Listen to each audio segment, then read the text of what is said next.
श्लोक का रसास्वाद नहीं कर पाए, थोड़ी मुश्किलें भी आ जाती है, तो मैं कर नहीं पाती एपिसोड। आपके प्रतीक्षा बहुत रहती है आपकी, तो मैं आज ट्राई करती हूँ। तो हे मेरे मित्रों, आप साधन करते हो, इसीलिए मेरा ये रसास्वाद अच्छी तरह आस्वादन कर पाते हो। तो पहले हम गुरुकुल पद्धति के अनुसार शांति पाठ करेंगे। क्यों करते हैं आपको मालूम है। ओम सहनावतु सहनौ भुनक्तु सह वीर्यं करवावहै तेजस्विनावधीतमस्तु मा विद्विषावहै। ओम शांति शांति शांति। श्लोक नंबर 25। शिखरणी छंद में है। आपने अभ्यास काल में शिखरणी छंद सीखा होगा। यमन असफल का उसी का बंधारण है। छठे अक्षर पर यति होता है।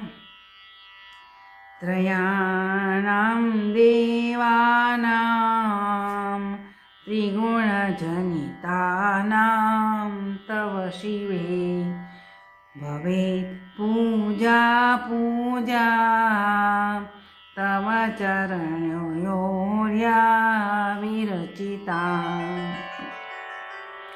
फिर से त्रयाणां देवानां त्रिगुणजनितानां तव शिवे। तीसरा और चौथा चरण। तथा हि त्वत्पादोद्वहन मणिपीठस्य निकटे स्थिताये ते सस्वन् मुकुलतिलकरोत्तं समकुटः।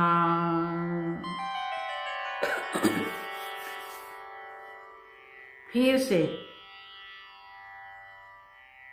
तीसरा और चौथा चरण। तथा हि त्वत्पादोद्वहन मणिपीठस्य निकटे स्थिताये ते सस्वन् मुकुलतिलकोत्तमं मुकुटः।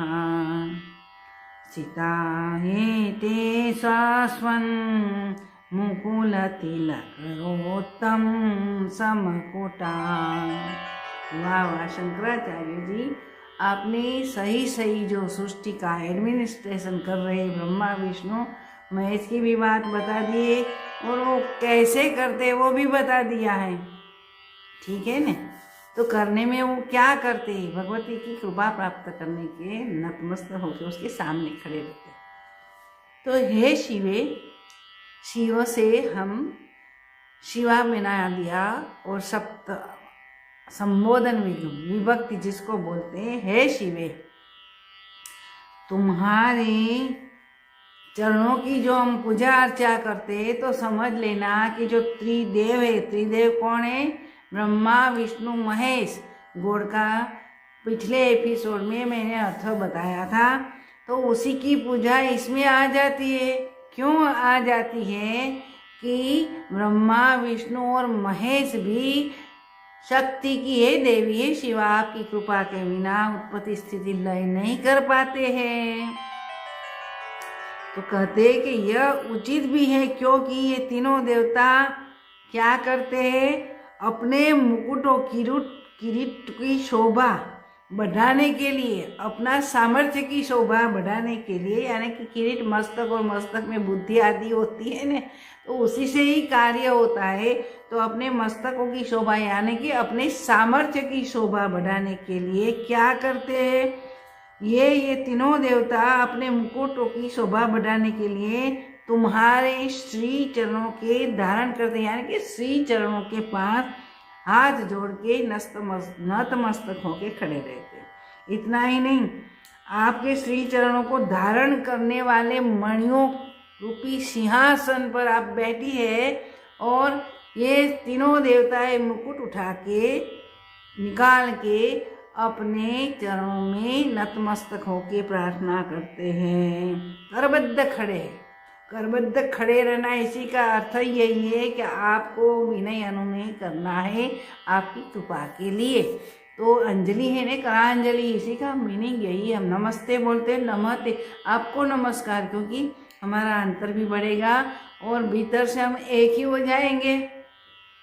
वैसे ही करबद्ध अंजलि होके हम खड़े रहते हैं, तो इसी का अर्थ यही कि हम प्रार्थना करते हैं, हम अनुनय विनय करते हैं, हमारी इच्छा तृप्ति के लिए आपसे कृपा मांगते हैं। ये सब अर्थ इसी में समाहित है। तो हम आगे सोचते हैं इसी श्लोक में क्या और है। तो ऐसा कहा है, शंकराचार्य ने भी कहा है, हम भी मानते हैं, क्योंकि हमारा अनुभव है, अनुभूति है, इसीलिए हम मानते हैं। हे भगवती, आपकी पूजा अर्चना करने से क्या होता है कि ब्रह्मा विष्णु महेश रजोगुण, विष्णु सत्वगुण और रुद्र तमो गुण धारण करके ये काम करते, उत्पत्ति स्थिति लय का। तो ये अधिकार में